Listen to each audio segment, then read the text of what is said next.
In this lesson video, we will discuss the scale to fit feature, which will be very useful for adjusting the size of the content in the printing process. If you reopen the page layout menu, you will see a menu called Scale to Fit. The features here are almost the same as the scaling parameter we saw earlier in a print preview. If we press Ctrl P, in its drop-down list, we can scale the document size by column or width of the content, or based on the row or height of the content. Now, the parameters in the page layout menu can do all of that and even more. The first is this scale parameter. Basically, this is the scale value for the size of the content to be printed. If you change this scale value in the normal view mode, you may not see any difference. But if you look closely, a dotted line appears.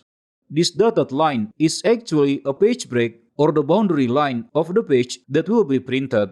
If we set this to 100%, this dotted line is between column F and column G. Then it appears again between columns N and O.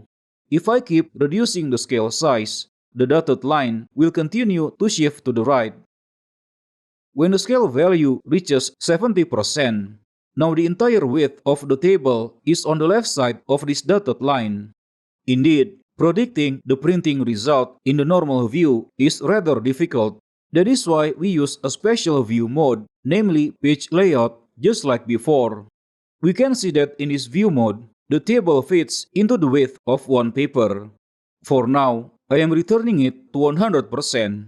You need to remember that this scale setting is also related to the paper size, which we can set here.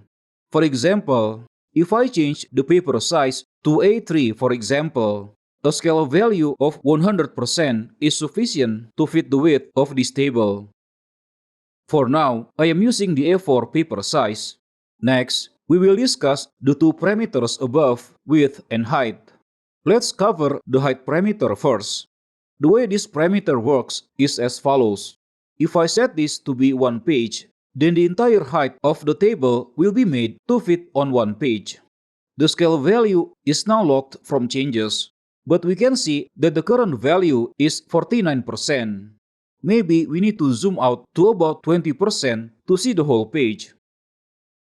Now, if I set this to be 2 pages, then all the content height will be divided into 2 pages. You can also see that the scale value is automatically set to 98%. The consequence of dividing the content height into 2 pages is that the width will also change so that the 3 columns on the right are forced to be printed on separate pages. However, if we now set this to 3 pages, the third page is not completely filled with content. Why is that? This is because these two parameters have maximum limit. That is, they will not scale the content above 100%. So, starting from this point, if I change this to 4 pages, or 5 pages and so on, nothing will happen, because the scale value is already at 100%. Now, what about this width parameter? The concept is basically the same as the height parameter. But one thing to keep in mind is that, in general, you only want to adjust one of them and set the other to automatic. Why?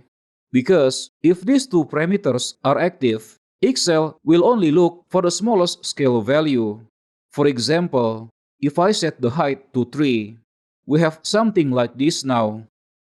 But if we then set the width to 1 page, then the table width will be compressed into a single page. Excel prioritizes the width value because it currently produces a smaller scale value. But if we set this height to 1 page, for example, now Excel will prioritize the height parameter.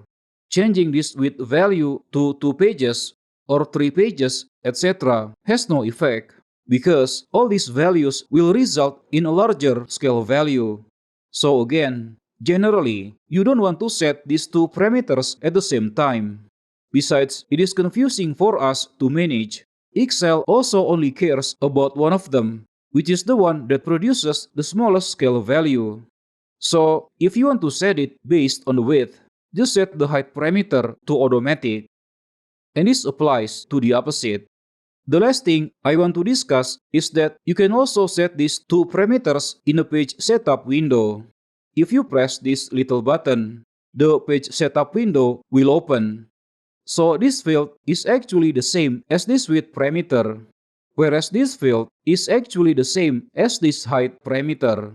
Now, to use the automatic value in this window, just leave the field blank.